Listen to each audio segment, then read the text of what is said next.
E aí, vamos fazer nosso ano bíblico? Chegamos a Números do capítulo 17 até o capítulo 19, é o conteúdo do nosso ano bíblico deste dia. Vamos juntos em nome de Jesus. No capítulo 17, nós estamos vendo a confirmação de Deus quanto ao sacerdócio de Arão. Exatamente.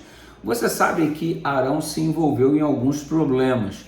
Arão se envolveu com um bezerro de ouro, Arão se envolveu com aquele levante que ele realizou contra Moisés ao lado de Miriam.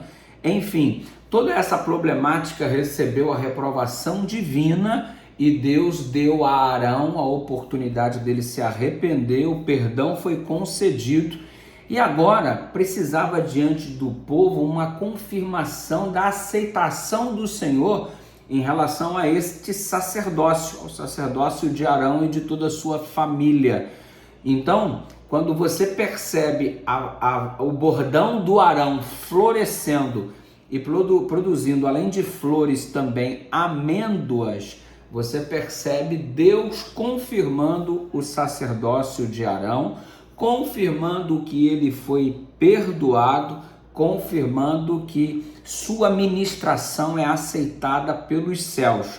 Era uma confirmação que se fazia necessário, tendo em vista os fatos que acabei de citar para você, do bezerro e do levante, da revolta contra Moisés e sua liderança, bem como Moisés já tinha o seu ministério confirmado diante do povo. Agora o povo precisava ter o ministério de Arão, a fim de que esta confirmação trouxesse a plena aceitação do povo.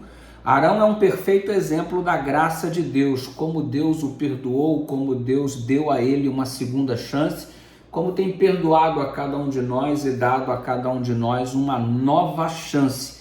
Essa prova dada acerca de Arão criou um vínculo de confiabilidade e, consequentemente, ele pôde desenvolver o seu ministério com muito mais afinco. E louvado seja o nome de Deus, porque Ele é o Deus da segunda chance, não se esqueçam disso. Você está olhando o capítulo 18 do livro de Números e você está percebendo aqui neste capítulo os deveres e direitos dos sacerdotes. Você percebe aqui a necessidade da consciência sobre a nossa responsabilidade quanto aos dízimos. Os levitas são aqueles que vivem em função do dízimo e eles receberam toda esta série de normas e de procedimentos depois da confirmação do ministério. Observe que Deus confirma o ministério de Arão e de todos os levitas a partir do bordão que floresce e agora Deus dá a orientação de como deveriam proceder estes sacerdotes e o povo com sua contribuição através de dízimos e ofertas, porque afinal de contas, a tribo de Levi, que seria destinado como auxiliares dos sacerdotes, esta tribo viveria em função deste dízimo. Os sacerdotes cuidavam do santuário e os levitas eram os seus ajudantes. Os sacerdotes eram os descendentes de Arão e os levitas eram os indivíduos da tribo de Levi. Serviço exclusivo, portanto, serviço sustentado pelo povo, ok? Lembrete que, além de serem sustentados pelos dízimos, os levitas também tinham a responsabilidade de dizimarem, porque, afinal de contas, o dízimo é um ato de adoração e os levitas também se constituíam adoradores. Você observa no capítulo 18 o fato de que Arão e seus filhos carregavam sobre si o peso da responsabilidade quanto às suas iniquidades. Eles faziam expiação pelo povo, mas era necessário fazer expiação por eles mesmos. O versículo 6, por exemplo, chama-nos a atenção acerca desta necessidade para com os irmãos levitas, ok? Muito bem. Você percebe também no capítulo 18 que no serviço espiritual é fundamental não ficar se intrometendo na responsabilidade alheia. Ficar preocupado demais com o que os outros estão fazendo leva-nos inevitavelmente à displicência quanto àquilo que devemos realizar. Você percebe que o versículo 5 a 7 chama a atenção sobre isso do capítulo 18 E aí existe também a orientação de que o santo ofício sacerdotal era uma figura do sacerdócio de Cristo que levou sobre si as nossas iniquidades e proveu o sacrifício aceitável a Deus para a nossa redenção.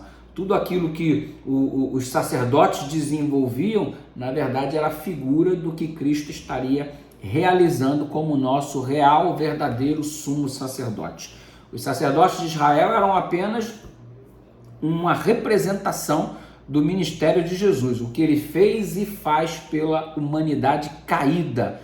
Pensem bastante nisso, ok? Muito bem. No ofício eclesiástico, que você observa hoje em dia, semelhante ao desenvolvimento do sacerdócio e também do ministério dos levitas, há um salário, o dízimo estipulado diretamente por Deus, foi ele quem legislou acerca disso, e o dízimo é 10% dos recursos, etimologicamente falando já significa isso, e quem recebe o dízimo, obviamente, também precisa ser dizimista, porque ele não deixou, por conta de ser sustentado pelas contribuições dos irmãos, não deixou também de ser adorador ao Senhor, uma vez que o dízimo é um ato de adoração da forma como Deus pediu. Chegamos no capítulo 19 e aqui nós temos aqui a noção da água purificadora. E olha, é um ritual diferente de todos os demais, o ritual descrito aqui no capítulo 19. O da água purificadora era derivado do sacrifício de um animal muito específico, uma novilha vermelha, de acordo com o verso 2.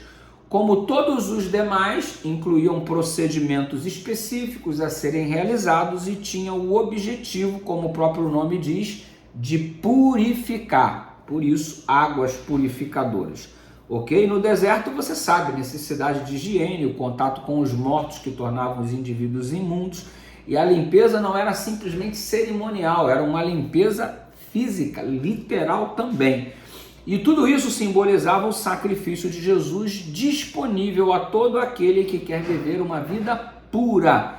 Mudança de coração é a purificação que Deus deseja realizar na nossa vida. Bem-aventurados limpos de coração, porque eles verão a Deus. Você se lembra? Pela graça de Deus serei puro, bondoso e leal, guardarei a lei dos desbravadores, serei servos de Deus e amigo de todos. Serei puro, bondoso e leal, diz o voto do desbravador. Então, Jesus é a nossa água purificadora que realiza esse estado de pureza em nosso coração. E que assim seja, por isso busque sempre ao Senhor. A limpeza ocorria através do Cordeiro e através da água. Você da mesma forma aceita o Cordeiro de Deus que tira o pecado do mundo, desce as águas batismais e olha o processo da limpeza em execução. Mas aí você olha para o simbolismo desta novilha vermelha e percebe que a sua cor avermelhada tem que a ver com o reconhecimento da nossa condição pecaminosa, que leva-nos à morte, né? Você se lembra de Isaías capítulo 1, verso 18? Ainda que teus pecados sejam vermelhos como escarlata, eles se tornarão brancos como a neve. Aí você percebe a característica da ovelha, tinha que ser perfeita, sem ter sido coagida ao trabalho pesado, apontava para Jesus que nunca pecou, mas submeteu-se voluntariamente à morte pelos nossos pecados. O seu sacrifício da novilha tinha que ser fora do acampamento, exatamente como Cristo morreu fora da cidade de Jerusalém, de acordo com Hebreus capítulo 13, verso 12.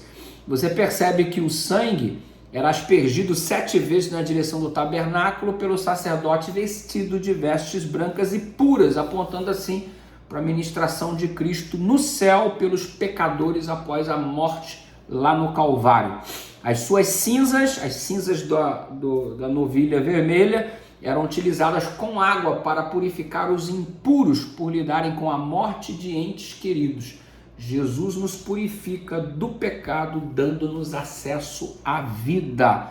É esta a noção acerca deste ritual existente aqui nas águas purificadoras no capítulo 19. Que Jesus torne cada vez mais puro o meu e o teu coração. Que assim seja. Graça e paz, amanhã tem mais. Estamos juntos aí no nosso Super Ano Bíblico. Comenta, compartilha, deixa Deus te usar.